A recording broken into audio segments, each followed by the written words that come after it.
Hey, what's going on, guys? Weekend Ranger here. So, one of my fans sent me a email asking me a little bit more about knife care. I'm not really that much of a knife guy, but I know a little bit about it. So what he asked was, in one of my previous videos, I showed a real quick way how to sharpen knives with the Smith's knife sharpener that had a carbide and ceramic sharpener edge on it. So what we're going to do today is we're actually going to go a little bit more in depth on how to sharpen knives. And what we have here is a Smith's Tri-Home whetstone. You'll see the name of it right here. And what a whetstone is, it's been used for thousands of years, is basically it's stones of varying grit levels, and you run a blade over them to get the blade nice and sharp. Now the Tri-Home here has three different sides. As you can see here, it has a fine side, which is really smooth. It has a medium side, which obviously is a medium grit level, and then the coarse side right here for blades that are really dull. And so what you have to do is, say you have a blade that's really dull, you turn it to the coarse side. I'm going to put that sideways right here, and what you do is you put either blade oil on it or water. I mean, that's why they call it a whetstone. You could do it with water, but with modern technology, the stone oil works a lot better. You can see the name of it right here. So what you're going to do is you're going to get the stone oil, and you're going to put it right on the whetstone just like that. And you can see it's pretty cool. It's soaking right in. What you want to do, you can just spread it out with your finger. Just like that. You want to get a lot on there because you don't want to do it on the stone itself without any type of protection on the stone, either water or if you're going to use the oil. Like I said, I recommend the oil. That's your best bet. So what we're going to do is we're going to take a really dull knife, which let's see, happens to be this one. Really dull right there. Okay, this was one I did earlier, and we're gonna go over that one afterwards. But you take this really dull knife. This is just a kitchen knife. This process will work on just about anything. I have a World War II American M1 bayonet right here, and this will work on this. You can see this blade is really dinged up. This blade's really old. It's really dinged up. I don't want to do it on this one just because I want to preserve the blade, keep it how it is, but we'll do it on one of these kitchen knives. The same general principle will exist on any of these old blades also. This is a German bayonet. It'll exist on this also. You can do the same thing that I'm doing with this knife. This is really dull, so you'd start off with the coarse edge. Anyway, we're going to do it with this kitchen knife right here. So there's two different ways that you can sharpen it. You can sharpen it the Japanese way or the American way.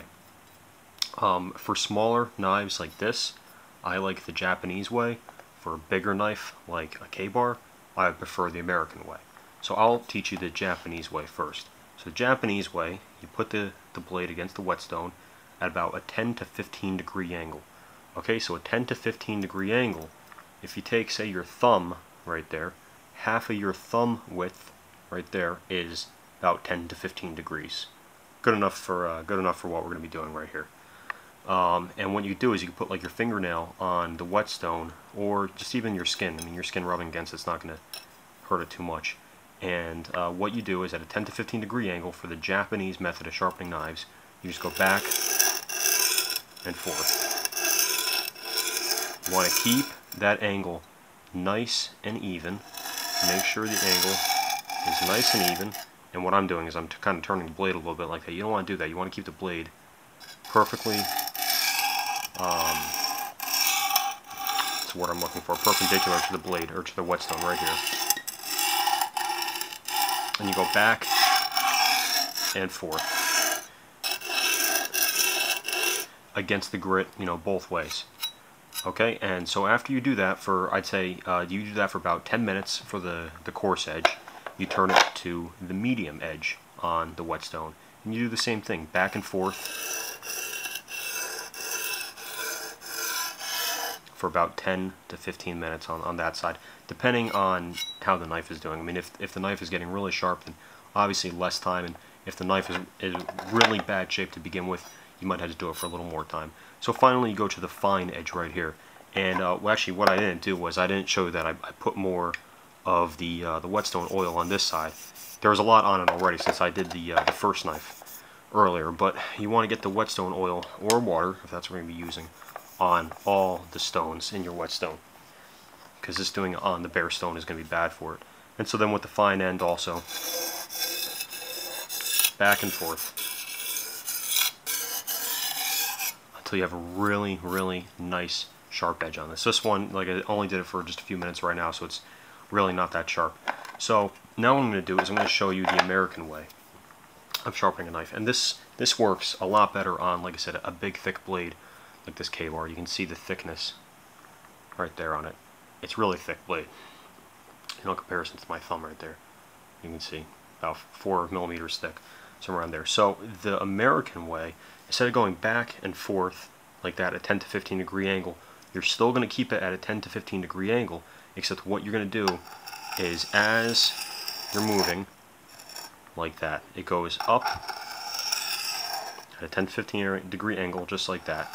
And this is really good for getting the sharp edge really nice on this blade. And what you want to do is you want to be careful that you're not taking away the finish on the blade over here, that you're just doing it with the actual edge part itself. So just like that.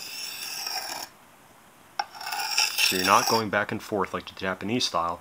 You're just going with the edge hitting first, 10 to 15 degree angle, on.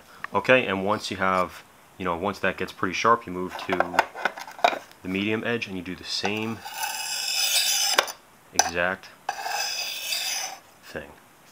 And you keep it at your 10 to 15 degree angle, which is about half a thumb width. Okay, and with your index finger, you can actually guide it and keep it at a 10 to 15 degree angle.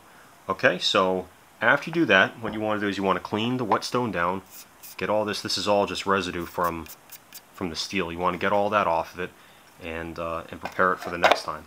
So let's see how this this blade did that I prepared earlier.